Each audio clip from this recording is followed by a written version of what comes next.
intimidate people, but we do not have to be isolationists. That's a false charge when they say, oh, isolationism, we want to withdraw. And I don't want to. Matter of fact, I don't like protectionism. I like trade. I like low tariffs. Tariffs are taxes. We want to trade with the world and talk with the world. And we want to talk to people. If Kennedy could talk to Khrushchev at the height of the Cold War and literally agree that, yes, the Soviets would take the missiles out of Cuba and we would take the missiles out of Turkey, and guess what? We didn't have a nuclear war. That to me sends a message that even with all the misconstruing of what Ahmadinejad has charged, that maybe we can talk to people. I mean, why can't we talk? I think people who can't talk are too weak. They do it from a sense of weakness.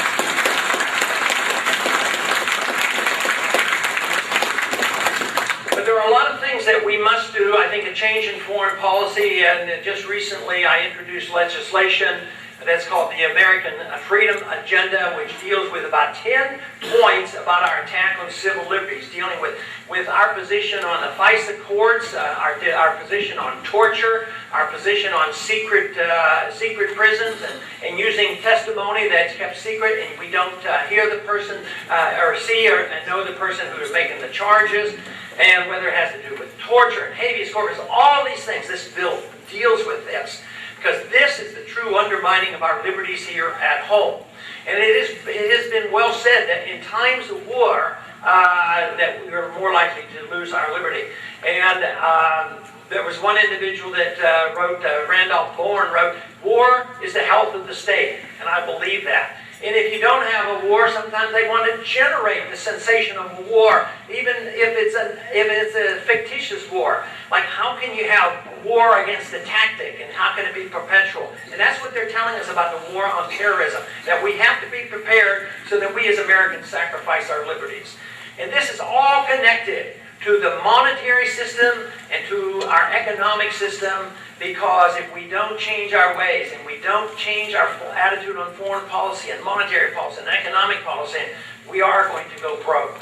We're going to go broke not because our government won't send out the checks, but when the government sends out the checks, they won't buy anything anymore.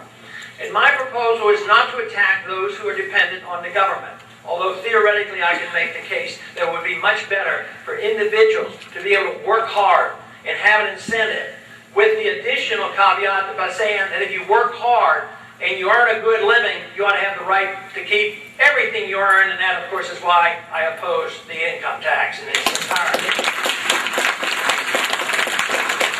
So you don't have to, even I, who would work for a transition to a government designed mainly to protect our liberties, I would say don't turn anybody out in the street. But what we would have to do is literally change the foreign policy where we could save hundreds of billions of dollars from all this activity we have overseas. Put some of it toward the deficit and make sure that we take care of the people who have become dependent on government programs. We don't have to turn them around.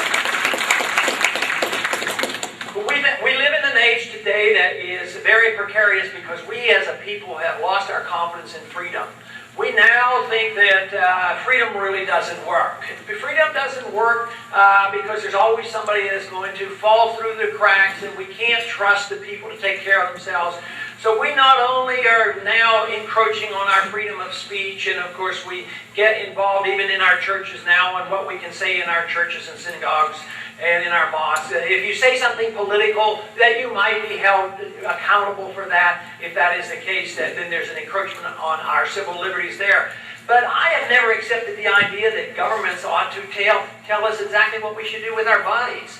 I don't think governments are good protectors in any way whatsoever. But freedom does assume one thing, and that is responsibility for ourselves, responsibility for our actions. But of course, we have to suffer the consequences, but we also would benefit from the things that we do. We would be a more prosperous and we would be a more enlightened society. We would be able then to help so many more people. Today, though, we have a shrinking economy. We are getting poorer. We have prosperity, but it's based on debt today. It's not based now on productivity. It's based on debt and borrowing, and depending on the fact that we think that people are going to take the dollar forever. So there's a fictitious element associated with this idea that we are so wealthy and so well-to-do. So we are now entering a precarious phase. We need confidence and an understanding of how freedom works. Now, the most magnificent thing that I have found out during this campaign has been how many young people have been very receptive to what I'm talking about. They don't like the idea that we're the policemen of the world. They don't like the idea that they might have to go fight because they know the selective service is still there and they may be drafted. They don't like the idea that they're inheriting all this debt and obligation and this demand that they pay into Social Security knowing they're not going to get anything out of it. So young people love this message, especially when they find out you can be a good conservative, a traditionalist, you can believe in the Constitution, you can even look into the traditions of the Republican Party and feel good about this philosophy. And young people are joining by leaps and bounds, and this message is spreading not only throughout the country, far and beyond what we as a campaign are able to do. It's being spread, and the groups that are developing and forming are being formed on the internet. So this message is spreading, and it's growing. It's been a source of great fundraising, and also it's actually spreading, to my utter amazement, around the world. People even in other countries love freedom.